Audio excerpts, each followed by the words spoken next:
हे व्यास जी, जब मेरी माँ ने संतों से अनुनय नहीं किया तो संतों ने मुझे आदेश दे दिया, बेटा जब तक तुम अपनी माँ के ऋणों से पूर्ण नहीं हो जाते तुम संत नहीं बन सकते, तुम हमारे साथ नहीं जा सकते। और मैं रुक गया, मुझे रुकना पड़ा। परंतु मेरे मन में एक भाव प्रकट हुआ, क्या कि इस माँ के कारण मेरे भजन में बाधा पड़ गई, मेरा मन भजन में लग गया था। और कभी कभी तो ऐसी भावना आ जाती, अच्छा था ये माँ चली जाती, पधार जाती, सिधार जाती। और एक दिन क्या हुआ, व्यास जी की मेरी माँ गोदोहन करने के लिए गौशाला में चली गई। और जब गौशाला में गई तो गोदोहन करके जैसी वापस आ रही थी तो रास्ते में काले विषम सर्प ने मेरी माँ को डस लिया। और जैसे ही एक सर्प ने मेरी माँ को डसा, धड़ाम से धरती पर गिर गई।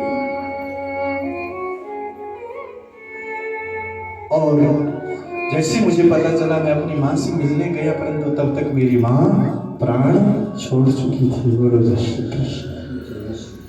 तब पता चला कि माँ का प्रेम क्या होता है। जब माँ चली गई तो बहुत रोया, एक आंख से गर्म आंसू निकलने लगे, एक आंख से ठंडे आंसू निकलने लगे। व्यास जी ने पूछा, महाराज ये तो आश्चर्य है, एक आंख से गर्म आंसू एक से ठंडे आंसू, कैसे?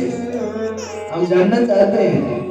बोले व्यास जी, एक और तो सुख हुआ, आनंद हुआ कि माँ थी बीच में, भजन में बाधा थी इसलिए छोड़ के चली गई, अब भजन करूंगा। और एक और को कष्ट हुआ कि मेरी माँ ने मुझे इतने लाड प्यार से पाला था, आज मुझे छोड़ करके चली गई। तो कष्ट के आंसू जो होते हैं वो गर्म होते हैं और सुख के आंसू ठंडे होते हैं। बोलो जय श्री कृष्ण। एक आंख से गर्म आंसू और एक आंख से ठंडे ठंडे अश्रु धारा रहे। व्यास जी ने कहा, महाराज आप धन्य हो, आपने तो आज मुझे भी अपनी मां स्मरण करवा दी। सच में व्यास देवऋषि, मां के बराबर प्रेम संसार में और कोई नहीं कर सकता। हम अक्सर इस कथा के माध्यम से मां की करुणा को व्यक्त करते हैं। इतना प्यार करेगा कौन जितना मां करती है। बेटा जब परदेस को जाए, मां रोया करती है। इतना ध्यान धरेगा कौन जितना मां धरती है। ध्यान से सुनना दुनिया वालों। जो लोग कहते हैं कि मैया अभी बूढ़ी हो गई है, तुम्हें नहीं लगता पता? कई लोग होते हैं ना ऐसे बड़े बन जाते हैं पढ़ लिख करके, तो वो अपनी बूढ़ी माँ को डांटते हैं।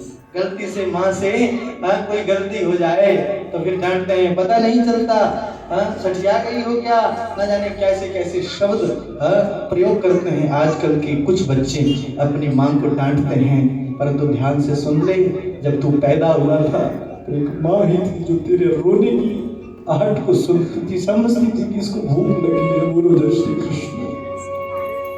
माँ ही होती है जो बच्चे की भावना समझती है। इसलिए माँ का दिल मत दुखाना जीवन में बंद है। कथा से क्या माँ का दिल कभी मत दुखाना, क्योंकि माँ की ममता कैसी है। बेटा जब परदेश को जाए, सभी चाहे कुछ लेकर आए। बेटा जब जाता है ना कमाने के लिए, तो घर के जो अन्य सदस्य होते हैं सबके मन में एक आस होती है कि बहन सोचती है भैया आएगा तो कुछ लेकर के आएगा मुझे। बोलो जय श्री कृष्ण। और पिता सोचता है कि कमाने गया है, खूब धन लेकर के आएगा। ध्यान से सुनना। और भाई भी सोचता है कि कुछ तो कुछ मुझे भी ले ही आएगा। परंतु बेटा जब परदेश को जाए, सभी कहे कुछ लेकर आए। पर माँ कहीं कुछ भी न लाए। उनमें एक माँ होती है जो कहती कि कुछ भी न लाए, बस बेटा मेरा वापस आए। बेटा मेरा वापस आ जाए, केवल मुझे बेटा मिल जाए पुनः, मैं उसको देख लूं बस।